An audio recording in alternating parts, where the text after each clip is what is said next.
நெல்லை அம்பாசமுத்திரம் காவல் நிலையத்தில் விசாரணைக்கு அழைக்கப்பட்டவர்களின் பற்களை பிடுங்கிய விவகாரம் தொடர்பான வழக்கில் உயர்நீதிமன்ற அமர்வு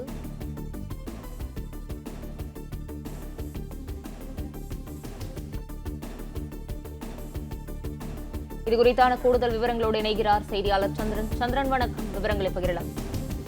வணக்கம். கைதிகளின் பற்களை பிரிங்க கூறப்படும் ஐபிஎஸ் பல்பிசிங் மீது அம்பாசமுத்திரம் கீழ் நடுவர் நீதிமன்றம் பதியப்பட்ட குற்றச்சாட்டு மற்றும் கீழ் நீதிமன்ற விசாரணைக்கு இடைக்கால பதிவு மதுரை அமர்வு உத்தரவிட்டுள்ளது. ஐபிஎஸ் அதிகாரி பல்பிசிங் உயர்ந்த மதுரை அவர் ஒரு மனுவை தாக்கல் செய்தார். அதில் அம்பாசமுத்திரம் அனைத்து பெண்கள் காவல் நிலையம், நீக்கேபுரம், கல்லிடைக்குச்சி, பாப்பாக்குடி, மணிமுத்து ஆகிய பகுதியில் சிறப்பாக பணியாற்றியிருக்கேன். இதற்காக தமிழக காவல்துறை தலைவர் பாராட்டு சான்றிதழ் பெற்றிருக்கேன். எனது பணிக்காலத்தில் கஞ்சா மற்றும் போதை தடுப்பு தடுக்கிறேன். என்னை இந்த பொறுப்பு இந்த அழைப்பு நோக்க என் மீது பொய்யான பல புகார் அளித்துள்ளது. அதன் அடிப்படையில் சிபிசிஐடி வழக்கு எனது வழக்குக்கு இடைக்கால தடை கோரினார்.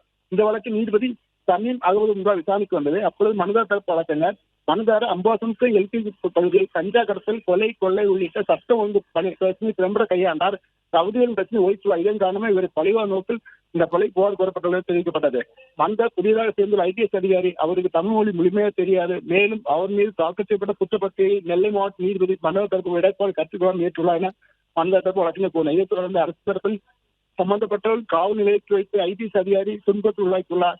அதன் அடிப்படையில் இந்த வழக்கு பதிக்கப்பட்டுள்ளது தெரிவித்தார். இதைத் தொடர்ந்து நீதிபதி இந்த தமிழ் மொழி விசாரணை நடத்தப்பட்ட தமிழ் மொழியில் குற்றப்பத்திரிகை தாக்கல் செய்யப்பட்டுள்ளது. 4 ஆண்டுகளாகி உள்ள ஐபிஎஸ் அதிகாரிக்கு தமிழ் மொழி தேர்ச்சி வைக்க வாய்ப்பில்லை.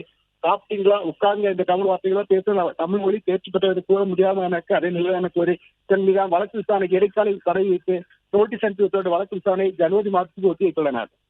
பிளே ஸ்டோர் மற்றும் ஆப் ஸ்டோரில் இருந்து பாலிமர் செயலியை QR கோடு மூலம் பதிவிறக்கம் செய்யுங்கள்.